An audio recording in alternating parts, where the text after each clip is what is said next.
श्री स्वामी समर्थ अवधूत चिंतन श्री गुरुदेव दत्त।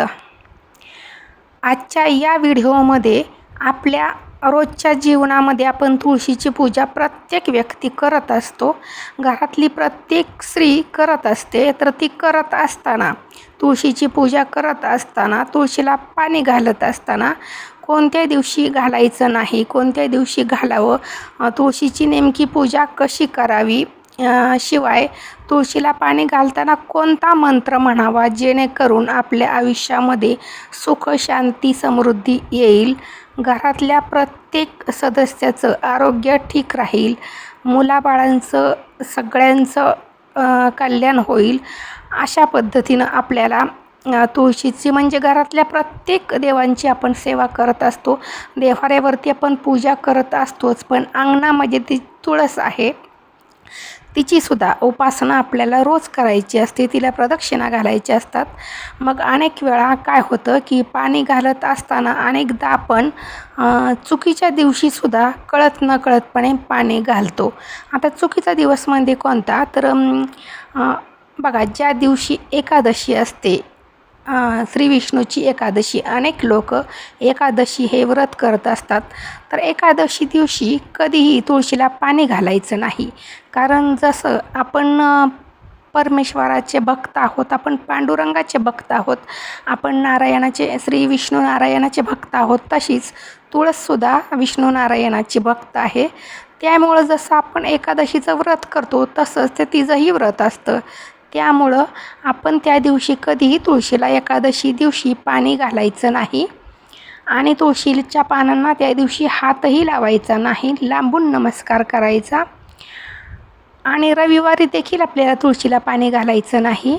आणि तुळशीला पाणी घालत असताना एक मंत्र आहे, तो मंत्र जर तुम्ही म्हणालात तर नक्कीच तुमच्या घरामध्ये सुख शांती समृद्धी अखंड नांदत राहील।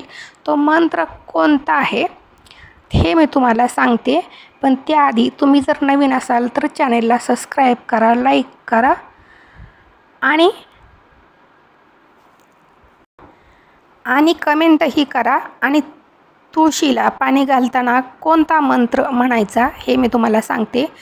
तर तुळशीला पाणी घालत असताना तुम्ही मनातल्या मनात म्हणा किंवा मोठ्यानं म्हणा, पण एक मंत्र तुम्ही जर म्हणालात ना तर तुमची पूजा नक्कीच तुळशीच्या चरणी रुजू होईल। तर तो मंत्र असा आहे की ओम नमो भगवते वासुदेवाय नमः, ओम नमो भगवते वासुदेवाय नमः। हा मंत्र म्हणत म्हणत तुळशीला 5 प्रदक्षिणा घाला, किंवा सकाळची घाई गडबडीची वेळ असेल तर एक तरी प्रदक्षिणा नक्की घाला तुळशीला पाणी घालत असताना। बघा, तुमच्या आयुष्यामध्ये सुख शांती समृद्धी अखंड नांदत राहील। आणि प्रत्येक गुरुवारी तुळस ही श्री विष्णूंची अतिशय प्रिय भक्त असल्यामुळं विष्णूच्या कुठल्याही पूजेमध्ये, मग सत्यनारायण गुरुचरित्र किंवा विष्णूची जिथं पूजा केली जाते त्या पूजेमध्ये तुळशीचं अतिशय महत्त्व असतं। त्यामुळं प्रत्येक गुरुवारी तुम्ही तुळशीला कच्चं दूध नक्की अर्पण करा आणि पाणी घालत असताना तो मंत्र म्हणा। रोज संध्याकाळी तुळशीपाशी निरांजन लावायचं आणि निरांजन लावल्यानंतर लगेचच तुळशीकडे पाठ करून निघून जायचं नाही, तर 1-2 मिनिट का होईना पण तोच मंत्र ओम नमो भगवते वासुदेवाय नमः हा मंत्र जास्तीत जास्त 11 वेळा जरी म्हणालात ना तरीही त्याचा फायदा नक्कीच होईल।